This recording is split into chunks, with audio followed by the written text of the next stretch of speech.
সবাইকে স্বাগতম জানাচ্ছি নতুন আরেকটি ভিডিও টিউটোরিয়ালে। আশা করি আপনারা সবাই অনেক ভালো আছেন। ইতিমধ্যেই আমি ফুল স্ট্যাক ওয়েব ডেভেলপমেন্টের এই প্লেলিস্টে 500-র উপর ভিডিও টিউটোরিয়াল অ্যাড করেছি। আমি কন্টিনিউয়াসলি নতুন ভিডিও এখানে অ্যাড করার চেষ্টা করব, যাতে করে আপনারা খুব সহজেই ফুল স্ট্যাক ওয়েব ডেভেলপমেন্ট শিখতে পারেন। তো এই প্লেলিস্টে আমি HTML, CSS, Bootstrap, JavaScript, jQuery, SAS, React.js, Node.js, Express.js, MongoDB, Git এবং GitHub এছাড়াও অনেকগুলো বিষয়ের উপর ভিডিও টিউটোরিয়াল এখানে অ্যাড করেছি। তো যখনই আপনারা আমার প্লেলিস্ট ফলো করবেন, মেক শিওর প্রত্যেকটি ভিডিও আমি যে সিকোয়েন্স অনুযায়ী প্লেলিস্টে সাজিয়ে দিয়েছি সেই সিকোয়েন্স মেনটেন করে আপনারা ভিডিওগুলো দেখছেন। এতে করে প্রত্যেকটি টপিক খুব সহজেই আশা করি বুঝতে পারবেন। তো যে প্রজেক্টটি আমি তৈরি করতে যাচ্ছি সেটি মূলত HTML এবং CSS রিলেটেড একটি ই-কমার্স প্রজেক্ট আমরা তৈরি করব। তো যারা অলরেডি আমার এই প্লেলিস্ট থেকে HTML এবং CSS এর ভিডিওগুলো শেষ করে নিয়েছেন, তারা মূলত রেডি হয়ে গেছেন আমার সাথে এই প্রজেক্টটি তৈরি করার জন্য। যারা HTML, CSS সম্পর্কে এখনও জানেন না, তাদেরকে আমি হাইলি রেকমেন্ড করব আগে আমার এই প্লেলিস্ট থেকে আপনারা HTML এবং CSS শেষ করে নেবেন, দেন আমার সাথে এই ই-কমার্স প্রজেক্ট তৈরি করা শুরু করে দেবেন। কারণ এই প্রজেক্টটির মেইন উদ্দেশ্য হচ্ছে যারা HTML, CSS শিখেছেন তারা যাতে করে আরেকটু প্র্যাকটিস করতে পারেন, এবং সেই সাথে এই প্রজেক্টটি তৈরি করার পর ডেফিনেটলি গিটহাবে পুশ করে আপনার গিটহাবের প্রজেক্টটা আপনি কি করবেন, রেখে দিবেন, যাতে করে আপনার গিটহাব আরও রিচ হয়। ওকে, তো চলুন দেখে নেওয়া যাক যে প্রজেক্টটি আমরা করতে যাচ্ছি তার একটি ডেমো। তো এখানে দেখতে পাচ্ছেন আনিস এক্সপ্রেস নামে একটি ই-কমার্স ওয়েবসাইট রয়েছে। আমি আমার ইচ্ছামতো নাম দিয়েছি, আপনারা আপনাদের ইচ্ছামতো নাম দিতে পারেন। তো এটা হচ্ছে হোম পেজ। দেখতে পাচ্ছেন ইনিশিয়ালি এখানে কি রয়েছে। এখানে একটি ন্যাববার রয়েছে, অনেকগুলো অপশন রয়েছে দেখতে পাচ্ছি, এবং এখানেও দেখতে পাচ্ছেন একটি প্রোফাইলের জন্য একটি ছোট করে একটি ইমেজ দেওয়া আছে। অ্যান্ড দেন এখানে আরেকটি নেববার দেখতে পাচ্ছি। সো এটাকে আপনি যদি আপার নেববার ধরেন, এটাকে লোয়ার নেববার ধরতে পারেন। এখানে কার্ডের অপশন রয়েছে। অ্যান্ড দেন এইখানে আমরা দেখতে পাচ্ছি অবশ্যই এটা ব্যানার সেকশন বলতে পারেন, এবং এইখানে দেখতে পাচ্ছেন একটি টেক্সট কি হচ্ছে এখান থেকে শুরু হয়ে এইদিকে চলে যাবে। অ্যান্ড দেন নিচের দিকে আমরা দেখতে পাচ্ছি ক্যাটাগরিজ রয়েছে প্রোডাক্টসের জন্য, প্রাইস রেঞ্জ রয়েছে, শিপিং অপশনস রয়েছে। তো এগুলো কিছুই কাজ করবে না, কারণ এটা আমরা মূলত HTML এবং CSS এর সাহায্যে ডিজাইন করেছি। তো এখানে কোনো জাভাস্ক্রিপ্ট নেই, সেই জন্য এখানে কাজ করবে না। বাট সেটা আমাদের মেইন উদ্দেশ্য নয়। আমাদের মেইন উদ্দেশ্য হচ্ছে ডিজাইনিং করা HTML এবং CSS এর সাহায্যে। কারণ আপনি যদি React.js জানেন বা জাভাস্ক্রিপ্ট জানেন, সেক্ষেত্রে এগুলোকে নিয়ে কাজ করতে পারবেন ডেফিনেটলি।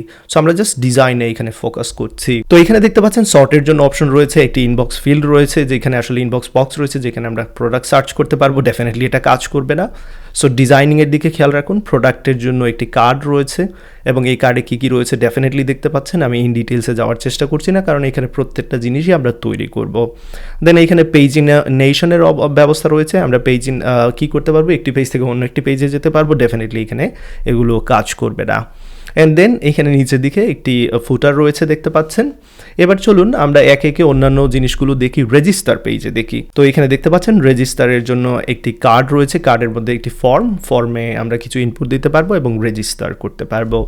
দেন লগ ইনের জন্য এক্স্যাক্টলি আসলে সেম কার্ডটা ইউজ করছি। কিছু ইনপুট ফিল্ডের মাধ্যমে ভ্যালু নেব এবং সেটা আমরা কী করতে পারবো, লগ ইন করতে পারবো। ডেফিনেটলি লগ ইন কাজ করবে না, বাট আমরা জাস্ট ডিজাইনিং করছি। দেন কন্ট্যাক্টের অপশন রয়েছে। কন্ট্যাক্টের জন্য দুইটি পার্ট এখানে দেখতে পাচ্ছেন। লেফট সাইডে আবারও আগের মতো কিছু ইনপুট ফিল্ড রয়েছে, এবং এখানে দেখতে পাচ্ছেন ম্যাপ এবং অ্যাড্রেস দেওয়া রয়েছে। অ্যান্ড দেন এবার ফাইনাল যদি প্রোফাইলে আমি এখানে এই আইকনে ক্লিক করি, হোবারের সাথে সাথে এখানে দেখতে পাচ্ছেন ফিল্টার কাজ করছে, এবং যখনই আমি এখানে যাচ্ছি সুন্দর করে ইউজারের একটি প্রোফাইল দেখাচ্ছে। তো এখানে এডিট অপশন, ডিলিট অপশন রয়েছে, এগুলো ডেফিনেটলি কাজ করবে না, কারণ আমরা এখানে কি করছি, ডিজাইনিং করছি। That's all. এবার চলুন হোম পেজে আরও কিছু অপশন রয়েছে সেগুলো সম্পর্কে একটু দেখি। কার্ডের এইখানে আমি ক্লিক করলে কি করব, এখান থেকে আসলে কার্ডের অপশনটা আপনারা দেখতে পাচ্ছেন। এইখানে বাম দিকে যে প্রোডাক্টগুলো আমি সিলেক্ট করেছি কেনার জন্য সেইগুলো এখানে দেখাচ্ছে। আমি চাইলে এখানে প্লাস মাইনাসে ক্লিক করতে পারবো, বাট এগুলো কাজ করবে না, কারণ আবারও বলতে হচ্ছে আমরা জাস্ট এখানে HTML, CSS ব্যবহার করেছি। ডান দিকে দেখতে পাচ্ছেন পেমেন্টের সামারি রয়েছে, কি পেমেন্ট অপশন ইউজ করতে পারবো সেগুলো সম্পর্কে এখানে রয়েছে। তো এটা ভেরি সিম্পল একটা প্রজেক্ট, বা আশা করি অনেক কিছু এখান থেকে আপনারা আমার সাথে আবারও প্র্যাকটিস করতে পারবেন। অবশ্যই খেয়াল রাখতে হবে এই ওয়েব পেজটি পুরোপুরি রেসপন্সিভ, অর্থাৎ সেটা যে কোনো সাইজের ডিভাইসের জন্য পারফেক্টলি কাজ করবে। আমি সেটা আপনাদের দেখাতে চাচ্ছি। এখানে দেখতে পাচ্ছেন যখনই আমি স্ক্রিন সাইজ ছোট করছি অনেক কিছু এখানে চেঞ্জ হয়ে যাচ্ছে, এবং এখানে আপনারা দেখতে পারবেন কার্ড নাম্বারও চেঞ্জ হচ্ছে দেখতে পাচ্ছেন। সো ডিফারেন্ট সাইজ স্ক্রিনের জন্য আমি মেক শিওর করেছি যাতে করে আমার ওয়েবসাইটটি পারফেক্টলি কাজ করে। তো এখানে দেখতে পাচ্ছেন এই কাজটাতে আমি জাভাস্ক্রিপ্ট ব্যবহার করেছি এবং এই কাজটা অলরেডি আমি আপনাদের একটি প্রজেক্টে দেখিয়েছি, বাট যারা দেখেননি কোনো সমস্যা নেই, এখানে আবারও আমি এক্সপ্লেন করব ডেফিনেটলি। সো এই বিষয়টা খুবই ইম্পর্টেন্ট, আপনি যে ওয়েব পেজ বা ওয়েবসাইট তৈরি করবেন সেটা যাতে রেসপন্সিভ হয়, অর্থাৎ যে কোনো সাইজের ডিভাইসের জন্য যাতে করে পারফেক্টলি কাজ করে সেই বিষয়ে লক্ষ্য রাখতে হবে। তো চলুন এবার শুরু করে দিই প্রজেক্টটি তৈরি করার কাজ। প্রথমেই আমরা স্টেপ বাই স্টেপ কাজ করব। সো এই প্রজেক্টটি আমরা অনেকগুলো ভিডিও টিউটোরিয়ালের মাধ্যমে করব। যাক, প্রথম ভিডিও টিউটোরিয়ালে আমরা প্রজেক্টটা সেট আপ করবো, দেন সেকেন্ড ভিডিও টিউটোরিয়ালে আমরা হয়তো বা আপার নেবার বা লোয়ার নেবার এরকম একে আমরা কি করব, ডিজাইন করব, যাতে করে এই প্রত্যেকটা বিষয় আমি আপনাদের ভালোভাবে বোঝাতে পারি। তো ডেফিনেটলি এই সিরিজ অফ ভিডিওগুলো আপনার খুব ভালোভাবে ফলো করতে হবে এবং ডেফিনেটলি শেষের দিকে যে কাজটা করতে হবে, আমরা এই প্রজেক্টটাকে আমাদের গিটহাবে পুশ করব। সো যারা গিটহাব সম্পর্কে জানেন না তাদেরকে অবশ্যই বলে নিচ্ছি, অলরেডি আমি HTML CSS এবং গিটহাব সম্পর্কে আপনাদের ধারণা দিয়েছি। সো ডেফিনেটলি আমার ফুল স্ট্যাক ওয়েব ডেভেলপমেন্টের প্লেলিস্টে গিটহাবের ভিডিওগুলো রয়েছে। আমি হাইলি রেকমেন্ড করব আপনাদের গিটহাবের ভিডিওগুলো দেখে নেওয়া। গিটহাব খুবই ইম্পর্ট্যান্ট একটা বিষয়। সো আপনি আপনার যে কাজগুলো করছেন সেটা আউটসাইড ওয়ার্ল্ডকে কীভাবে দেখাতে পারবেন, ডেফিনেটলি সেই কারণে আপনার গিটহাবটা জানা খুবই এসেনশিয়াল। সো আমার মনে হয় এতটুকুই এনাফ। এই যে দেখতে পাচ্ছেন আমার গিটহাবের ভিডিওগুলো রয়েছে। আসলে গিটহাবের ভিডিওগুলো আরও উপরের দিকে রাখা উচিত ছিল, বাট যেহেতু এখানে রেখে দিয়েছি ডাজেন্ট ম্যাটার, আপনার ভিডিওগুলো দেখতে পারেন। তো দেখা হবে পরবর্তী ভিডিও টিউটোরিয়ালে। শুরু করে দেবো আমরা প্রজেক্ট তৈরি করার কাজ। সবাই ভালো থাকবেন, সুস্থ থাকবেন, আল্লাহ হাফিজ।